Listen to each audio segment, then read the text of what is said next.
Hello, and welcome to Shared Space, a podcast about how we connect, live, and heal, and the surprising role of the spaces that surround us. I'm your host, Erin Peavy, and I'm so happy to have you with us today.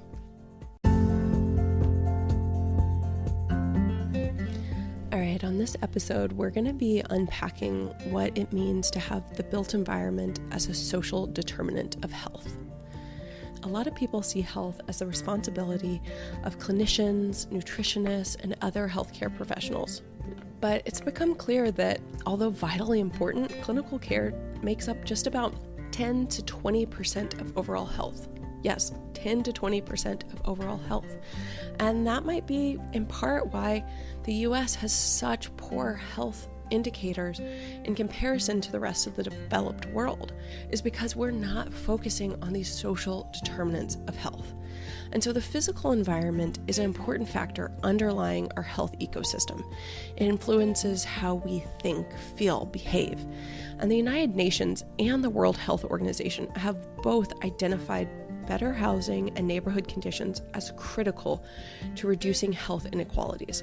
So the physical environment can be designed to enhance social connection by enriching people's lives on a daily basis. But especially, this payoff shows up in moments of crisis.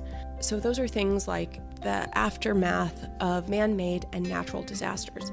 That also includes what we're going through right now with COVID. And when people's reliance on their neighbors and local friends really becomes critical to our survival and to our thriving. So this report is not just suggesting that the physical environment is the answer to every challenge, but we want to talk about how it's often an overlooked part of our lives. And the scientific community is showing how the built environment of all different types of scales is affecting our social health.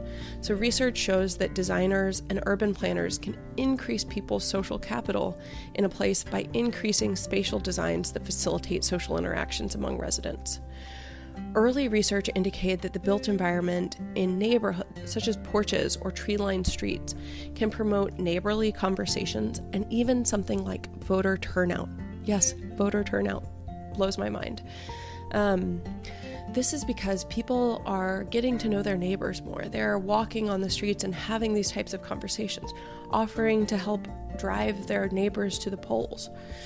Furthermore, a large-scale systematic review of the scientific literature, which essentially just means taking a lot of well-documented research studies, pulling them together, and analyzing them to find key themes and trends and understand better what does the research actually tell us when you pull all of those studies together. So when we're looking at systematic reviews, we're starting to see that things like walkability, a sense of place, greenness, street design, and architecture all have the potential to increase social connection, integration of diverse people, social support, civic pride, social resilience, and social and political involvement. So we're going to be unpacking throughout this series of episodes. What do we mean when we say walkability? What does sense of place really mean? And what does it mean to have greenness or nature embedded into our designs? But what we're really talking about here is the overall picture, that 360 view. And what we know is that many American communities have become car dependent and less walkable through zoning ordinances that have de-emphasized public transit and essentially all but banned mixed-use zoning and thus pedestrian-oriented neighborhoods. So what do we mean when we say a pedestrian-oriented neighborhood? This means a place where it's easy to walk, where the people that are walking are taking precedent. It's safe, there's sidewalks, you're able to walk to your local grocery store, maybe to get a haircut or to your local cafe. So, however, with this, we understand that the research is showing that walkable neighborhoods have been linked to higher social capital, lower rates of depression, less reported alcohol abuse, and more physical activity. Oh my goodness. And that's just the tip of the iceberg. So researchers have tied certain characteristics of the environment, such as, house and street design, population density, that same mixed use of land, proximity to city center, and the number of communal spaces and the amount of greenery, all to improvements in a whole range of social health markers. And so what do we mean when we say social health markers? What we mean are things like social well-being, network size, trust, and perceived safety. So, really these communities are feeling the pressure of urban sprawl, and commuting is taking up more and more of the time that we used to dedicate to leisure, to hanging out with our family and our friends. In contrast, there's now a model that's looking at high rises and these rows of somewhat cookie cutter apartment buildings or condominiums that popped up throughout cities like Seattle, San Francisco, and Dallas. And these are marketed as modern living. But what appears is that developers are not giving much thought to how these facilities are connecting with the rest of the urban fabric. How are these buildings featuring ways that people can connect, or are they crowding out any shared space between neighbors and failing to offer a sense of welcome or scale? So that sense of scale can happen in the form of overhangs and trees and benches at street level that allow people to feel safe wherever they are. And this disregard for the surrounding environment may be partially to blame for an emerging body of research that's warning against adopting this development model. In addition, the popularity of door-to-door delivery services and virtual transactions, which I know we are all needing so badly right now with COVID, but this is also chipping away at the core of our humanity, this need for physical interaction with other people.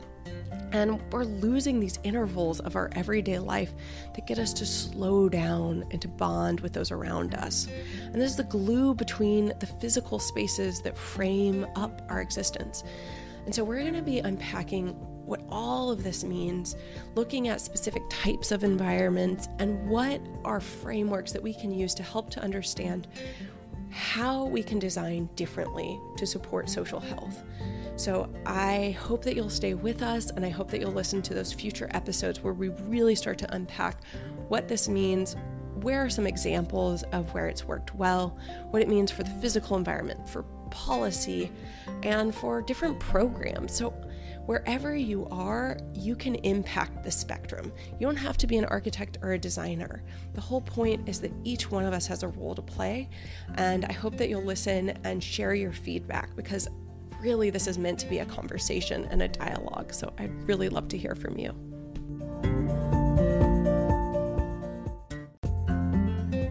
Thank you so much for joining us on this episode of Shared Space. If you enjoyed this episode, I hope you'll take a minute and subscribe and rate on Apple, Spotify, or wherever you get your podcast.